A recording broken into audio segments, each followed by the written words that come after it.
Michael von Graffenried, born 1957 in Bern. He became known through his outrageous photographic reports from Switzerland.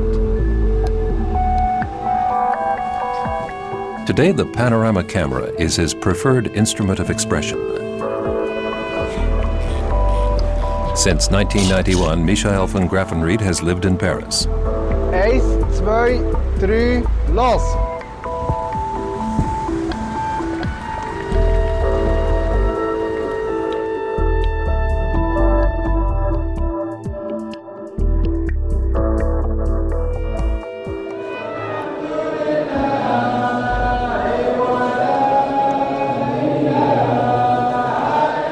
From his father, he learned to meet people without reservation, and from his mother, the curiosity and enthusiasm to become acquainted with the unfamiliar, says Michael von Graffenried.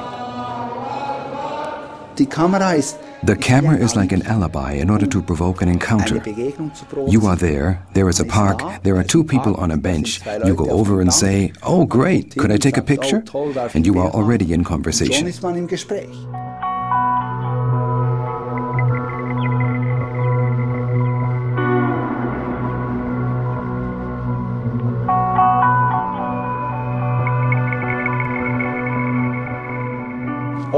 It's often chance encounters that bring about my long projects. I was in Algeria. Elections were held and the wrong party won. In the name of democracy, the elections were interrupted and those who had practically won were pursued. And then there was war.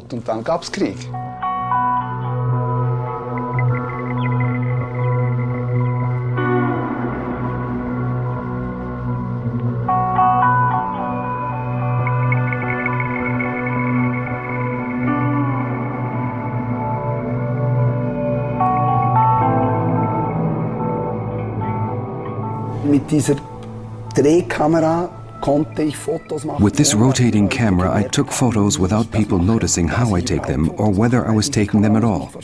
Because this camera does not have to be held up to the eye, it stays on your chest, and people see the camera. It's not hidden, but they don't know when it's in action and when it's not. I used this in Algeria, and so I had a taste for the format. So it was not an aesthetic choice at first, but only later that I discovered the aesthetic and realized that people do look at CinemaScope. And then I noticed that these pictures draw the people in much more.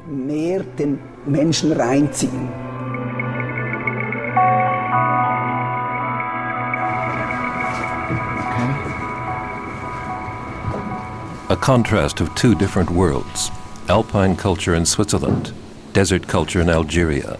With the large-scale panorama format, Michael von Graffenried wants to bring the viewer to the actual spot where the picture was taken.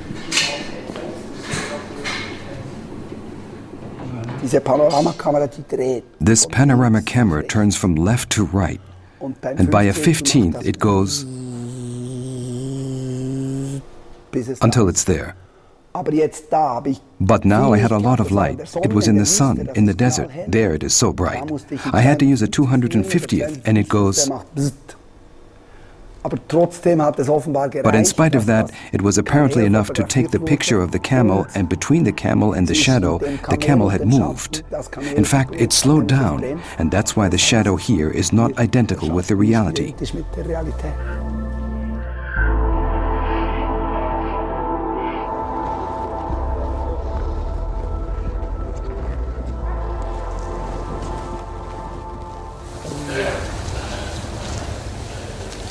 An Islamic sacrificial ceremony in a Christian land. I want to see it. That's why I came here, says Graffenried. In Algeria, the traditional ritual is that the sheep are slaughtered by the head of the household. Here, it's forbidden. The slaughter takes place behind closed doors, and to me, that's an interesting conflict. Die eine Geschichte kann man von A bis Z erzählen. You can tell one of these stories from start to finish. You make a film or a series of photos. First buying the sheep, and then it goes into the machine, it is slaughtered, it comes out slaughtered, the owner comes and takes it away and puts it in his car. That's 10 photos. Today I see it all, and I have always done it like that. But now I am looking for one picture. A picture that sums up the scene. Of course, it doesn't show everything, but you can sense it. You can see this conflict.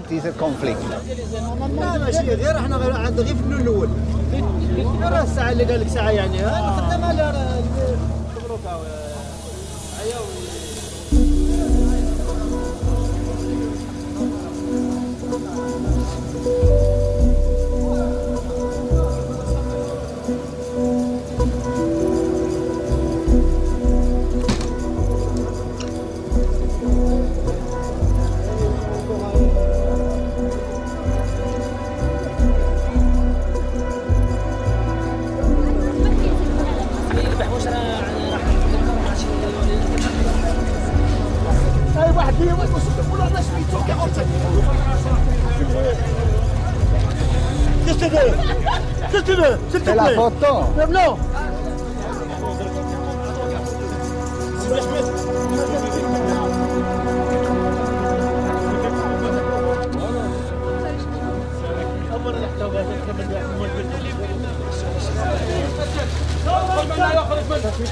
Meine Mutter ist Ethnologin, die hat Ethnologie studiert. My mother is an ethnologist, and this made an impression on me. The curiosity of the ethnologist. I am also a kind of ethnologist. When I visit a horse butcher in the Jura region or Swiss women in Fribourg who have converted to Islam and are learning Arabic, it's all ethnology and has an influence on me. Und dort bin ich beeinflusst.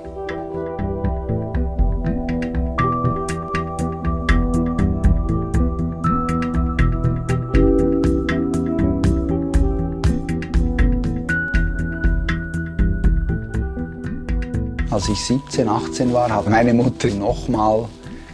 When I was 17 or 18, my mother went back to university to do a doctorate. She spent 5 years, always during the dry season, living in a village in the Mandara Mountains in the north of Cameroon.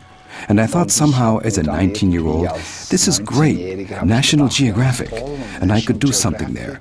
So I went to visit her, and my dream was, she writes the text, I take the photos, and we will publish in the National Geographic.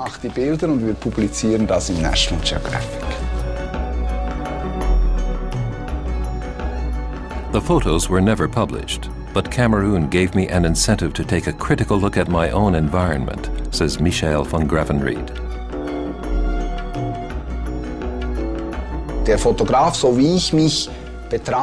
As a photographer, I see myself almost like an ambassador. I go somewhere, perhaps where others don't go, and I take pictures there and come back and tell them what it was like.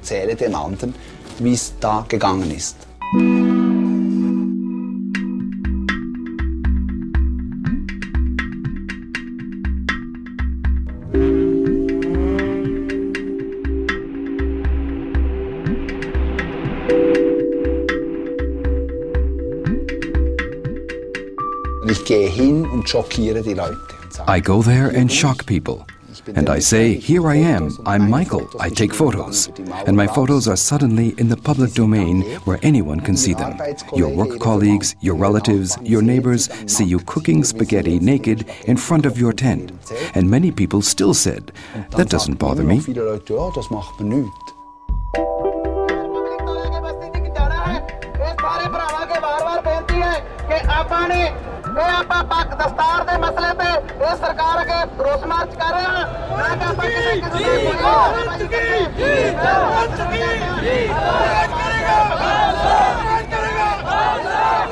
What you say is more important than how, says Graffenried. Obviously, I belong to the photographers who put the content before the aesthetic.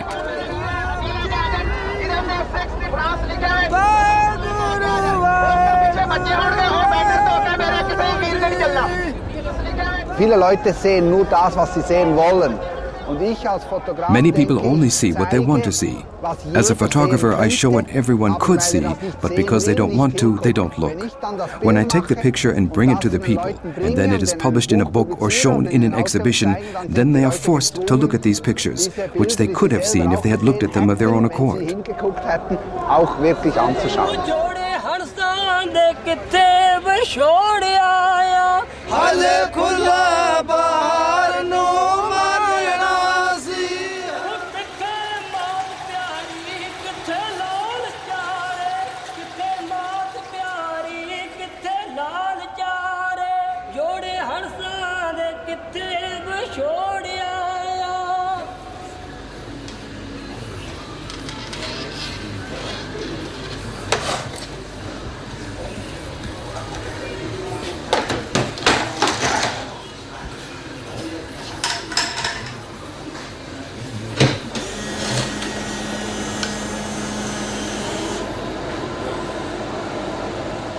The panorama picture in close-up, a small format, 35mm negative, enlarged 400 times.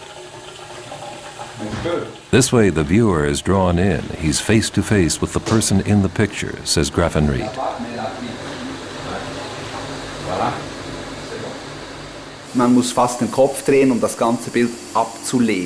You practically have to turn your head to take in the whole picture.